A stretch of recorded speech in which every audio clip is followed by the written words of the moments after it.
Good morning, hello, and welcome to the Lion's Den and another episode of Teaching a Lion to Sing. I'm Tony. Today we're going to ask several questions. The main question we're going to ask is, are you a victim of loneliness? Also, how does loneliness affect the victims of domestic violence, elder abuse, and what toll does it take on their mental wellness? Do you often feel sad, anxious, isolated, or have unknown emotional distress? Are your moods constantly low? How often do you feel misunderstood or just have difficulty interacting with people? These are not symptoms, but factors that can make a person feel isolated and alone. You or someone you know might just be lonely. This is especially true and potentially dangerous for the victims of domestic violence and elder abuse.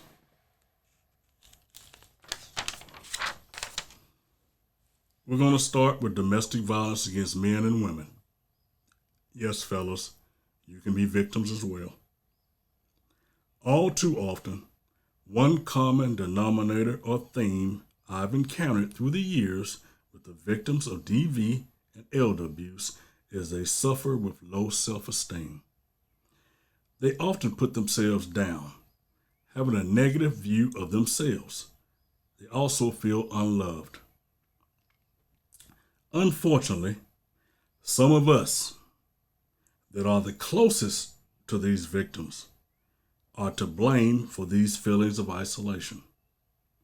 At a very early age, these victims weren't allowed to have their own voice. Their boundaries were and are still constantly being crossed and stepped on by others with stronger personalities. If someone has low self-esteem, it's not hard to cross that line of domination. Those boundaries are crossed both intentionally and unintentionally. One example of this is cutting off a person's conversation. We do this to insert our own point of view. We have to make a point and an effort to condition ourselves to let them speak and finish their train of thought without interruption. You don't have to agree with their opinion, just don't interrupt. We often think of these people that are quiet and timid as being weak. They're not weak, they're just not you. Your daughters and sons, let them be heard as well. If someone new has been introduced into their lives, like a boyfriend, a girlfriend, or just an acquaintance, monitor the interactions they have with these people. Make sure your loved one has a voice.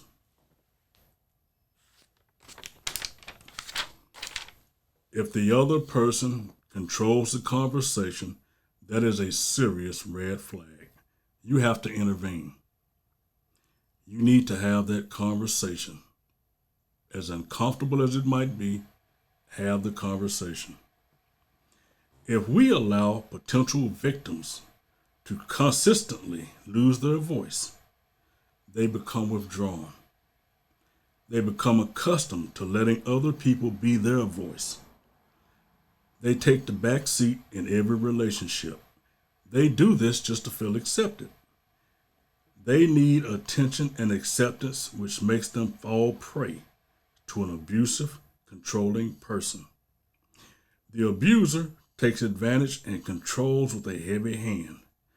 Once the abuser fills the void of isolation and loneliness with attention on any level, it becomes increasingly more difficult for family and friends to break this unhealthy dependency between the victim and the abuser. Okay, let's pivot. Let's pivot to the elderly. With the elderly, it's not so much low self-esteem, even though that could be an issue, but more of an absence of companionship. The waning companionship they once had in previous years is disappearing and gone. If you're elderly, if you care for the elderly, or just know an elderly person, that's most of us, take heed.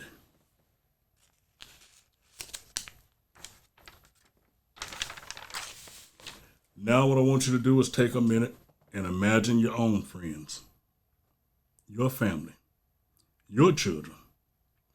Think of how often you interact and spend time with them, day by day, year after year. Now I want you to imagine your children getting older. They spend more time with their new immediate family and friends, thus less time with you. Your family and friends are now aging. They, unfortunately, fade away for a variety of reasons. You, or the elder, become more isolated with each passing year. You're forced into a different level of loneliness. Our elderly lose the relationships they once shared with a multitude of different people during a more active time in their past life. As with domestic violence victims, abusers, they understand this loneliness, and they are quick to fill that void. The abuser will start slowly. They start slowly with the elderly. They attempt to gain the trust of the vulnerable adult by providing a false sense of friendship. They become this new companion.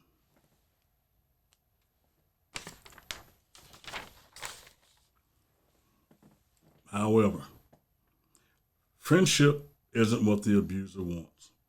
Money or other things of value is what they want. Our elderly aren't too quick to tell family or friends about these new friends. By the time the elderly person figures out these new friends might be taking advantage of them, they are usually too embarrassed to tell anybody, and the damage is already done. During the initial meet and greet between the victim and the abuser, the victim hides this new friend from their family, or the family just wasn't paying attention to begin with. What we caregivers need to be aware of are the different means of communication between our elderly victim and the abuser. Remember, the elderly aren't usually communicating the same way as younger generations. They might be meeting at a common place like a park, church, or community center. They might be communicating by phone or even through written communication. Yes, by letters.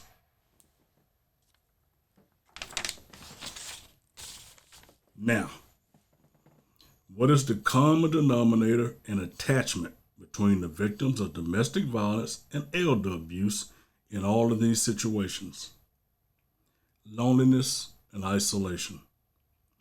The abuser is filling a need that's often overlooked. The psychological damage created after the fact weighs heavily on the mental wellness of all involved.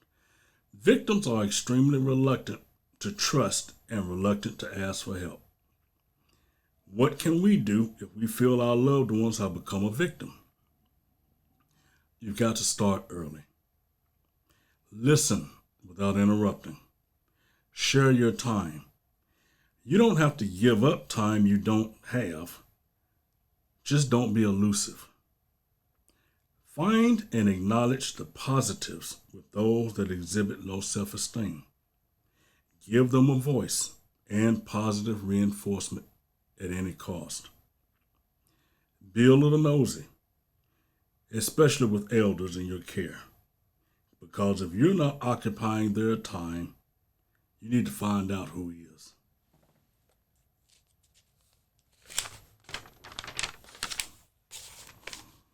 Let's also remember, just because a person is alone doesn't mean they are necessarily lonely. Reach out whenever possible and just show you care. Show you are still a valued part of someone's life. Replace the abuser's time with yours. If abuse in any form is discovered, call the police or your local family safety center for immediate help. It's never too late to intervene. From Teaching a Line to Sing, I'm Tony. See you real soon.